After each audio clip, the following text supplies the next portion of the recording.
Hey there, welcome back to the channel. Alright, real talk. How many of you have ever handed your child a cup or a container of yogurt and thought, boom, I got it. I nailed it. Healthiest snack ever. Checked off. Well, I know you have been there, and I know so many other parents have been there too. But what if I told you that sweet little cup of deliciousness might actually be fueling some of your child's tummy issues?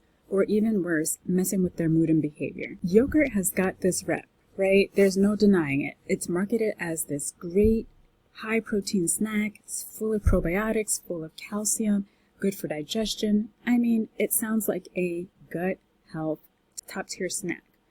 But for a lot of autistic kids that I work with, yogurt is actually a silent troublemaker. Now, let me break this one down, and unfortunately I don't have a lot of time to spend talking about this today, but hopefully you get the gist by what I share with you right now. Now, let's look at the ingredient list.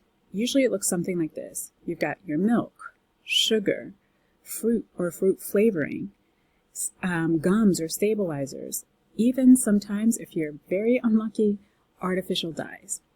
And let's not even get started about sugar. Some of these yogurts have 15, 20 grams of sugar per serving. That's an awful lot of sugar. It helps things to taste good, but unfortunately it has no nutritional value, and even more importantly, it is highly inflammatory. What about the dairy part? That's where it gets tricky.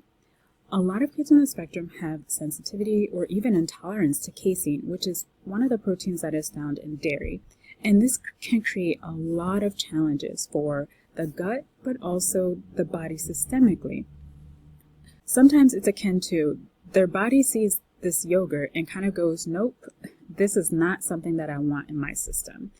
And I can talk more about this in a separate video if you guys are interested. Just let me know in the comments, and I'll be happy to take that into consideration. Dairy in and of itself is not a bad thing, but sometimes if it's not processed properly by the body, it can become problematic. What does that look like, or what can it look like? If your child gets gassy or bloated, constipated, super irritable after consuming this snack, or if their skin flares up, or their sleep suddenly has some erraticness to it. These are not things that are just happening. They might be one of those things. They might be one of those symptoms that could be signaling that the body is not handling or processing this yogurt correctly. The thing I want you to understand is that the gut-brain connection is real. And if the gut is inflamed or irritated, mood and behavior often follows. So what can you consider instead? And I will say this as a caveat, please make sure you are having a conversation with your child's primary care or nutritionist to make sure that these are appropriate and suitable for your specific child. But some ideas to give you, things that you can try instead. Coconut-based milk yogurts. So these can be something that can be unsweetened, and they can actually put live cultures in there to make it beneficial. Almond milk yogurt, light, creamy, sometimes much better tolerated than dairy-based yogurt. And then there are hemp seed-based yogurts. So these are all different types of yogurts that you can consider as an alternative. And to make it your own, you can always add fruit, a little bit of honey as a drizzler, or agave as a sweetener. For a lot of the things that may be problematic for your child's body, including things like yogurt, there can be viable alternatives. Now the question is, and I can't answer that question, unfortunately, I wish I could, but every child is different. At some certain point, it does become a trial and error. What is your child going to like? Are they a picky eater? Taste, texture, thickness, creaminess, all of these things will matter ultimately to the child and their palate. So a little bit of trial and error that needs to go on here.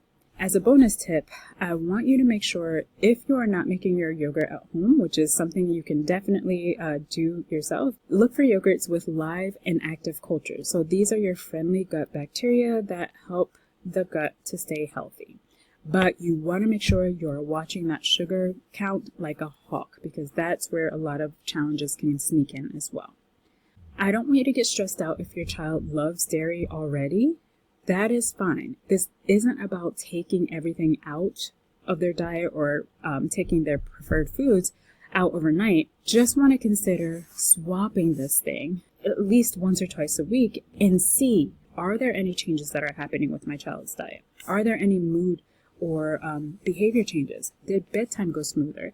Is my child pooping better? Is their skin not flaring as much or not as red or irritated? All things that you want to look out for. The important thing that we should note is that your child's gut tells a story.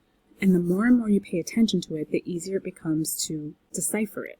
The next time you reach for that cup of yogurt, I want you to ask yourself, is this a friend or a frenemy for my child? If you want help, I've included a link in the description where you can sign up for the wait list. And the wait list, once we're ready to rock and roll with the free membership, you'll be introduced into that community, and then we can continue the conversation there. Thanks so much for tuning in today. If you like what you're hearing, please go ahead and like and subscribe to the channel. Until next time, keep listening to the gut. It's a lot smarter than you probably give it credit for.